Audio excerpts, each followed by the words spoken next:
Do you want to teach English abroad but don't know exactly where to start? From job boards, Facebook groups, government programs, or even agencies, there are thousands of options. In this video, I will show you proven ways to find teaching jobs online, even if you don't know where to start. Let's get into it. Applying for a job overseas is not like applying to your local coffee shop in your home country. There are cultural differences, there are visa regulations, and other requirements. It can get pretty tricky. One Google search leads to 50 tabs, outdated advice, and conflicting opinions on forums. Let's begin by talking about one of the easiest ways to search for jobs as an English teacher.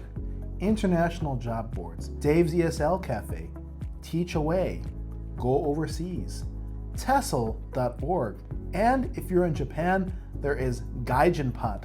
All of these international job boards have job postings. You'll also find listings in LinkedIn, and you can even find jobs in Facebook groups, especially if you know where to look. The best thing about these international job boards is that you can filter by teaching format, experience level, and even you can filter by region. Once you find the region you desire, you can see many job postings. And in these job postings, they will state the salary range, the type of contract, and the teaching hours. But with anything online, job boards come with pros and cons. The pros, it's free and it's global, and you can check many different jobs at one time, and you apply directly. The cons, some postings are outdated, incomplete, and even posted by shady recruiters. That's why it's very important to always do your research online. Check for reviews on Google. Check to see if you can look at forums about the job. Ask people about it in a Facebook group. Do your research, because very often, unfortunately, some of these jobs can be just reposted again and again and could be outdated. Also, see if the post seems too good to be true. Chances are, if it looks too good to be true, it probably is. Any legitimate job posting will include the hours, the location, the salary, and the visa requirements and whether they provide visa support. Don't just apply and look for jobs with vague promises. So if you're starting out and you want a global view of what's out there, job boards are a great place to start. Just stay sharp, read between the lines, and don't be afraid to ask questions, especially before applying, and always do your research. Let's talk about one of the most stable and most reliable ways of teaching English abroad: government-run programs.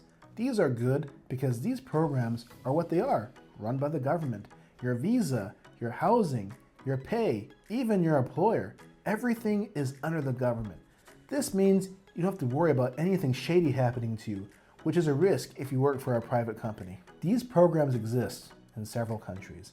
In South Korea, you have the EPIK and the GAPIK program. In Japan, you have the JET program. There are more, but these are some examples of government-run programs that sponsor foreigners to teach English in their respective countries. Most of them have these requirements: a bachelor's degree, a TEFL certificate in some cases, and native level English or citizenship from an English-speaking country. So, how are these different than private schools or private language centers? Government programs place you in public schools with set schedules and with all national holidays off, and you get more benefits. It is much more structured. And on the flip side, the hiring process is also a lot stricter and more complex. There are less positions. It is more competitive as opposed to private schools and language centers. Also, you have no control over where you're placed. So for example, if there's a job opening in the countryside or in some rural area, if you decide not to take it, they'll just go to the next person. So that's the reality of working in a public school. The process can also take 6 months or longer. If you're okay with waiting, then government-run programs are perfect for you. Now let's talk about the pros and cons. The pros: a legal work visa, free or subsidized housing, and a stable income. You will never have to worry about your school cheating you or not paying you on time. Cons: there's usually heavy competition and the application process is very long. And also, there are restrictions based on citizenship and perhaps your age. So for example, government-run programs in South Korea and in Japan will automatically disqualify you if your passport is not from a native English-speaking country. It may not sound fair to you, but it is what it is. If you're looking for a safe, well-organized way to live abroad and get real classroom experience, then the government-run programs in public schools may be just right for you. Just think ahead and apply early. But here's a heads up. Sometimes there can be budget cuts, and due to no fault of your own, you can get laid off from your job. I know this because one of my good friends in South Korea also taught at public schools for 6 years, and she knows of some people that got laid off, like I said, due to no fault of their own. Budget cuts can be a thing sometimes. Let's talk about one of the most underrated ways to look for a job: TEFL forums and Facebook groups. You can use keywords in search. Teaching jobs for foreigners in Shanghai. Teaching jobs for foreigners in South Korea. You can go on Reddit. Look for interactive posts and not just posts with recruiters. These can be potential spam and scammers. Look for active groups with daily posts, not groups where posts are rarely made. And make sure people are sharing their real experiences. These are good places to look for a job. Because if there's someone that looks suspicious, like a potential scammer or spammer, there will usually be many comments of people saying, "Oh, you're a scammer," and that will save you time and heartache. So what kinds of jobs appear in these groups?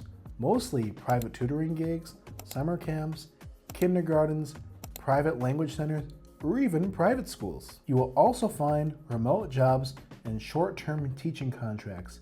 Essentially, there are many jobs which are perfect for beginners or people who have had no experience. Places like this have a really valuable secret weapon: the comment section. In the comment section, people will say, "Yes, you can work at this job. I've had a great experience." Or on the flip side, people can say, "I had a horrible experience at this job. I wouldn't work at this job." Now let's be honest.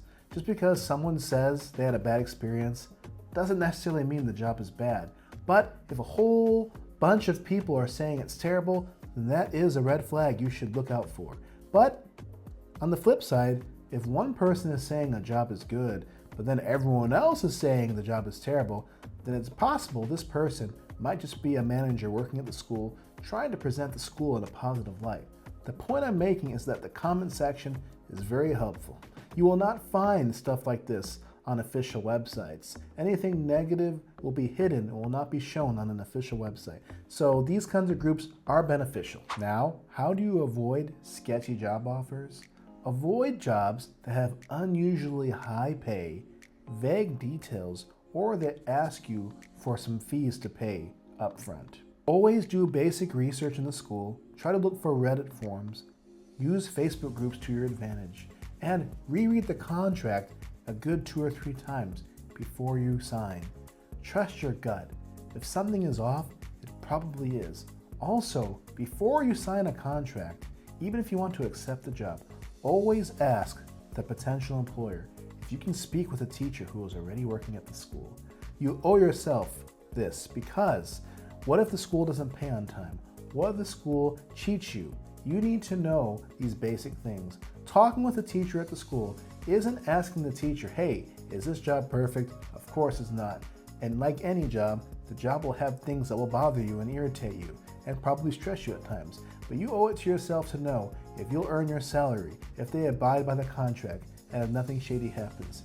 Once you talk to a teacher and you feel confident, then you can sign the contract. Unless you're desperate, do not work for a startup academy or a very small one that doesn't have a big name. What if there's not enough students and there's financial issues? You may not get your full salary. You may get it in bits and pieces, or even worse, the school can shut down and you're left dry. Always work for academies with a big name, and even if they're not good places to work for, you have a job that's stable. You don't have to worry about getting cheated. You don't have to worry about the contract being dishonored. Let's talk about recruiting agencies, which are a very common method for teachers to get jobs, especially teachers who are outside the country and are looking to get experience. What are these recruiting agencies? Think of them as the middlemen. The school needs a certain kind of worker. They need someone who's willing to accept a certain kind of salary, and then the recruiter will post the job and people will message the recruiter. Recruiters will often ask you for a self-introduction video. They may ask you to fill out some applications, and they'll even throw your resume around. And in some cases, they'll help you through the visa process, especially if they work with an agency. Agencies are especially common in places like South Korea, Vietnam, China, and Thailand.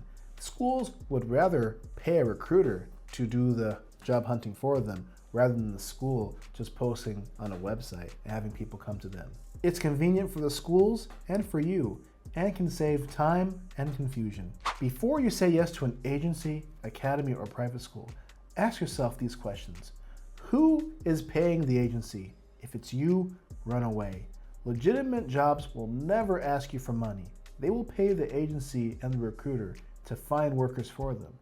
Ask yourself, are they going to help with housing and orientation? And ask yourself, will they allow you to speak with a teacher at the school if they offer you a job? Now, let's talk pros.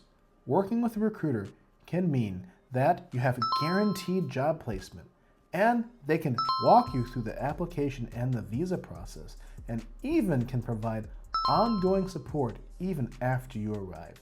After I got my first job in South Korea, my recruiter still periodically checked up with me to make sure if I was okay, and she even picked me up from the bus terminal when I arrived in my city in South Korea and took me to my apartment. That is a pro. This is especially great, especially if you are moving abroad by yourself and you are nervous about this whole process of teaching abroad in a foreign country. Some are amazing, and some just want to place you in a job and then they'll disappear and you'll never hear from them again. That's why it's always good to do basic research on good agencies. Look up agencies such as Corvia in South Korea, Reach to Teach, Teach ESL Korea, which is also used for China, and you can even use Gold Star, which is for China and in Vietnam. These agencies have good reputations. Avoid any agency that asks you for money or gives you very vague contract details or a contract that is not fully complete. So, if you're feeling overwhelmed, a recruiter can be a good first step. Just choose wisely and do some basic research. Let's talk about a strategy that is often overlooked and not spoken about enough. Applying directly to schools instead of using any third party or a job posting or a recruiter. Why does this matter? Because not every school posts on these big websites. Some only post on their own websites. Some don't even post at all, such as universities. By applying directly, you are showing initiative and confidence. You can even land a position before they're even advertised. Sometimes it's a good idea to take that step of confidence and apply directly. There are also international networks that regularly hire teachers across multiple countries. Think of places like International House, English First, and Wall Street English. They often post jobs on their own websites and then hire year-round across Asia, Europe, Latin America, and even the Middle East. How do you find schools in a specific country? A simple trick. You can Google the school and you can type in language school and you type in the city and the region. You could click on the website and click on the jobs and career section. Before you actually apply, make sure you look at reviews on Google, Glassdoor, and even TEFL forums. See what other teachers are saying. Some basic research can help you know the work culture and how it's like working there. And what if there's no job posting, but you really want to work there? Be bold and confident. Send a brief introduction about yourself, a resume, a cover letter, and perhaps some teaching videos of you teaching. And you can even include some sample lesson plans. The more the better. Take the initiative, because sometimes you'll never know unless you actually try, and you might even secure a position because, as I said, maybe they're about to post a job and they see what you have to offer and they'll hire you instead. Lastly, let's discuss one of the most underrated ways to look for jobs: blogs, LinkedIn, and even personal networking. Most people don't think of LinkedIn when it comes to applying for jobs teaching English overseas, but it is an option. You can add a digital portfolio, your TEFL certification, and even some of your teaching videos to show off your skills. Add a professional photo, a clear bio, and now you have an online resume that is readily accessible to schools and they can find you through LinkedIn. But LinkedIn isn't just a static page, it's a community. That's why it's so important to engage in posts from other professionals, and schools. It keeps you in the loop and keeps you engaged. Leave thoughtful comments, share your teaching journey, and react to job postings. Do you want more leads? You can subscribe to blogs and newsletters through the International TEFL Academy, ESL Authority, and even TEFL.org. They often share insider info, job leads, and advice and experience from other teachers. A lot of those opportunities actually never make it to public job boards. Now, what about reaching out directly to schools via email or through messaging people on social media? It can work if you do it right. Keep it professional and personal. Introduce yourself briefly. Ask if the school is actively hiring or if they are open to receiving resumes. Schools always appreciate initiative. And here's the best part. When you put yourself out there, unexpected things can happen. Perhaps someone will follow up with you, or even better, someone can refer you to a job that their employer is about to post. You never know unless you take initiative. So don't just apply, connect. Build your presence, join the conversation, and use your network. So, if you made it this far, that means you're probably pretty serious about teaching abroad, or you are at least strongly considering it. You're probably asking yourself, where do I go from here? What do I do now? Here's where to start. Step 1, choose your path. Are you going to use an agency? Are you going to work for a government-sponsored program? Are you going to apply directly? Or are you going to network through groups like LinkedIn and other group forums? Step 2, get your materials ready. That means a clean, updated resume, a short, friendly cover letter, or a copy of your TEFL certificate, or get started on it if you haven't done it yet, especially if you are a non-native and you don't have a degree. And for bonus points, a short intro video about yourself, or even a sample lesson. Usually those are only necessary if the potential employer asks you for it, but it never hurts to show the initiative and include a sample lesson. Once you've done those things, gather your documents, passport photos, a valid passport, your degree, a police check, and then you get your police check and your degree apostilled. Having all of these things ready means that you can apply faster and that you are ready to make a good impression. But don't wait for the perfect job posting. Apply to several schools at once. Message multiple recruiters. Directly email more than one school, even if a job is not posted. Form groups like LinkedIn and other groups. Interact in several of them. The more work you do, the more likely you'll secure a job. And if you're unsure where to begin, I've got resources to help.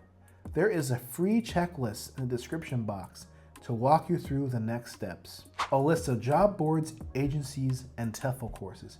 And if you want a more personal approach, you can book a one-on-one consultation with me, and we could discuss your background and your goals and choose the path that's right for you. This isn't just a dream. You just need to take the first step today. Let's do this. Thank you for watching, and I'll see you in the next video.